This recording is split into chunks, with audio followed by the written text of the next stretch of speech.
Okay, guys, so here is how to record a rhythm section on ireal Pro. This is the second kind of tutorial on how to record a rhythm section for the TY Performing Arts strand.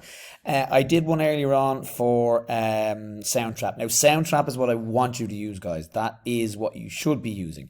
So, but this is just something I show you. If you're finding Soundtrap difficult to use, and I do get it, some people find it a little bit complicated and stuff like that. I think it's a fantastic resource.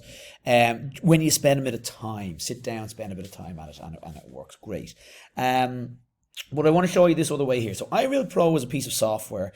It's not free, unfortunately, but I think it's about €18, and I think you can get it on all platforms. I think you can get it on Mac and PC, Microsoft, Google, Android, Apple. I'm not 100% sure about that. I know it definitely works on Apple products, so on your MacBook or your iPad, whatever like that. And definitely you can get it for Android devices as well, from the Play Store. So it is about, I think it's €18, but it's money well spent if you are a songwriter, if you're in any way creative. It's a brilliant, brilliant way of quickly recording backing tracks to accompany your song. It is not, however, commercially, it's not realistic to make a commercial recording using ireal Pro. It's just a way of putting ideas down.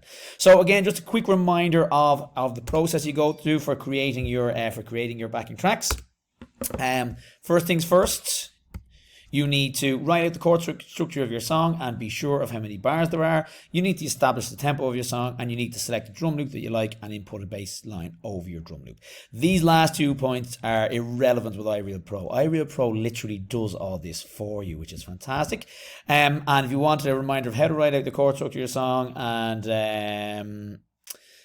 how to establish the tempo of your song, it's all in the other tutorial. I'm not going to get it here. So ireal Pro, here is ireal Pro. It's, first of all, it's a kind of a collaborative space, I guess, that I can write out a chord chart. This is first and foremost what it is. I can write out a chord chart. As you can see here, I've written out the chords to Lean on Me by Bill Withers.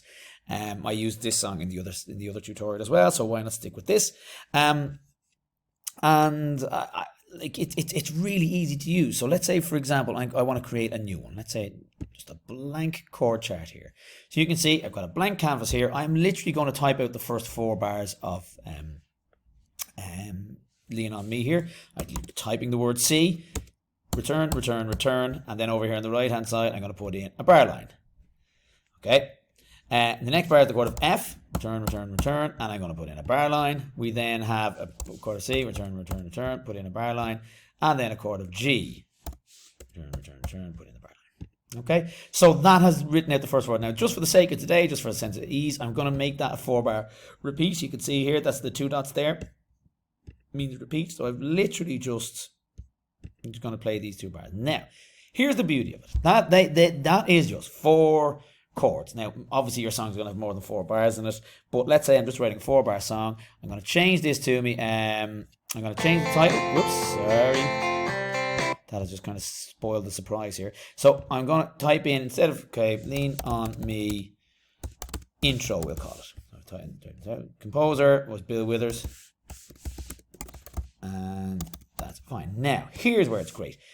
I just decide what sort of style do I want mine to be. So let's say I just want it to be a folk rock ballad, for example. Okay. I just type that in and I'll go back to the start and stop. I hit play. It creates the backing track for me.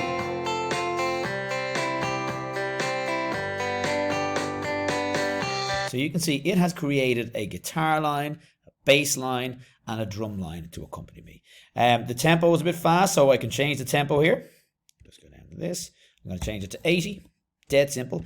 I can change the key as well. So let's say I don't like the key that this song is in. Right? I can change it. It's not. Let's say maybe I can change it to D, E, whatever like that.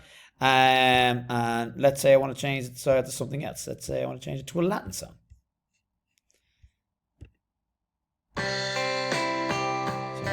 The tempo, it actually hasn't changed the style here. Okay, so set to a Latin.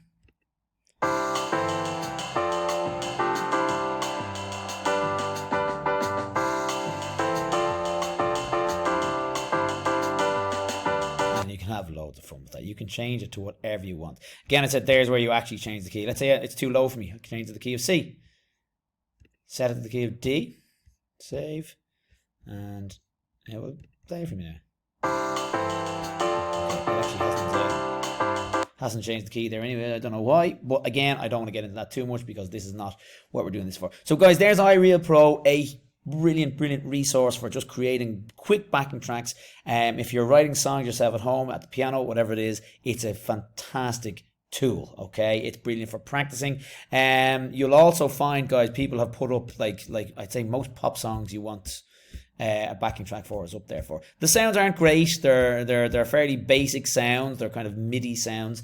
So it's not something you would use for gigs or on commercial recordings or anything like that, but it's a brilliant way of just kind of recording a quick backing track that you can then bring into the studio and have a bit of fun when you get in there. Okay, so there you go, guys. Make the most of that and enjoy.